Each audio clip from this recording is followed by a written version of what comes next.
Ukraine is a country in Eastern Europe. It has a population of 41 million and is the 8th most populous country in Europe. Also, Ukraine has long played an important, yet sometimes overlooked, role in the global security order. Today, many analysts say that Ukraine will dominate international relations in the decades ahead because the country is on the front lines of a renewed great power rivalry between Russia and the western part of the world. What is driving these tensions? And what could happen? Keep watching and you will understand the whole picture. Welcome to the Egocation channel, where we keep you informed of all major political and economic subjects worldwide. Don't forget to like and subscribe to our channel and press the bell icon to never miss an update. In order to better understand the current conflict between Russia, Ukraine, and the Western world, you have to understand the background what is driving these tensions. In recent elections, Ukrainians have indicated that they see their future in Europe.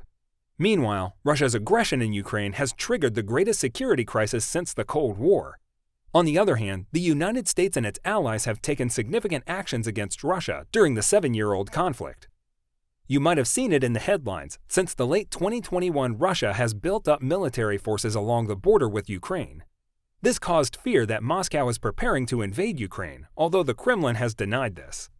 Why has Ukraine geopolitical become that important? Ukraine was a cornerstone of the Soviet Union, the arch-rival of the United States during the Cold War.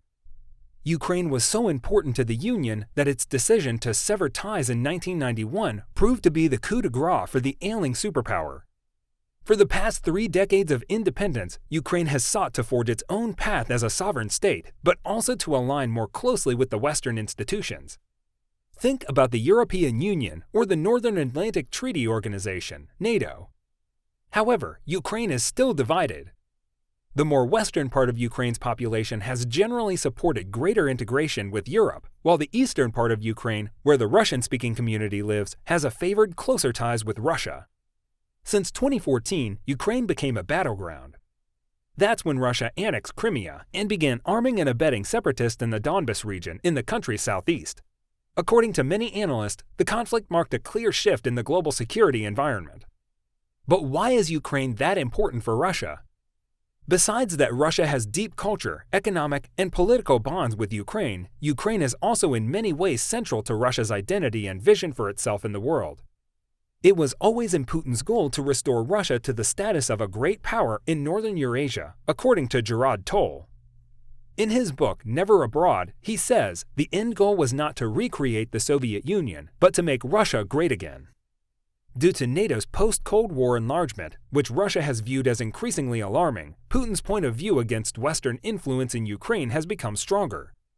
In 2004, the NATO added 7 members, including the former Soviet Baltic republics Estonia, Lithuania, and Latvia.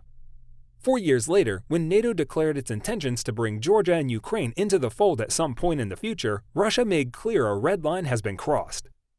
In the weeks leading up to NATO 2008 summit, Putin warned U.S. diplomats that steps to bring Ukraine into the alliance would be a hostile act towards Russia. Months later, Russia went to war with Georgia. By seizing Crimea, Russia has recreated its control of a critical foothold on the Black Sea. With a larger and more sophisticated military presence there, Russia can project power deeper into the Mediterranean, North Africa, and the Middle East. Furthermore, Putin has made it clear that he will never allow Ukraine to become anti-Russian and will continue to push back against the expansion of Western influence in Ukraine. But why is Ukraine that important for the United States and Europe? The United States remains committed to the restoration of Ukraine's territorial integrity and sovereignty. Besides, it does not recognize Russia's claim to Crimea, and they encourage Russia and Ukraine to resolve the Donbas conflict. Before the crisis, Ukraine was a top destination for U.S. foreign aid, receiving on average more than $200 million per year. In response to Russia's aggression, the United States has boosted its support to Ukraine. Besides, NATO allies hold yearly joint military exercises with Ukraine. Although Ukraine is a non-member, Ukraine has affirmed its goals to eventually gain full NATO membership. In 2020, Ukraine became one of just 6 enhanced opportunity partners, which means they have a special status for among the closest NATO allies. Over the past years, the United States and their allies have taken action against Russia for its actions in Ukraine. For example, sanctions against Russian economy. On top of that, the United States has officially opposed to Russia's Nordstream 2, because they are convinced it will give Russia greater political leverage over Ukraine and other European gas customers. As you can understand, this conflict has a long history, but why is it that big of a deal today? Russia has spoken a moment of truth in recasting its relationships with NATO, and it's demanding a swift, point-by-point response to its demands. Its main demand is to stop NATO expansion any further to the east. Mr. Ryabkov said after the talks in Geneva, "For us, it's absolutely mandatory to ensure Ukraine never becomes a member of the NATO." Besides that, Russia also wants the NATO to abandon military activity in Eastern Europe, which means pulling out its combat units from the Baltic republics, Estonia, Lithuania, and Latvia, but also Poland. In short, Russia would like to restore the pre-1997 borders of the NATO. Putin made it very clear that Russians and Ukrainians are one nation, and he labeled Ukraine's current leaders as running an anti-Russian project.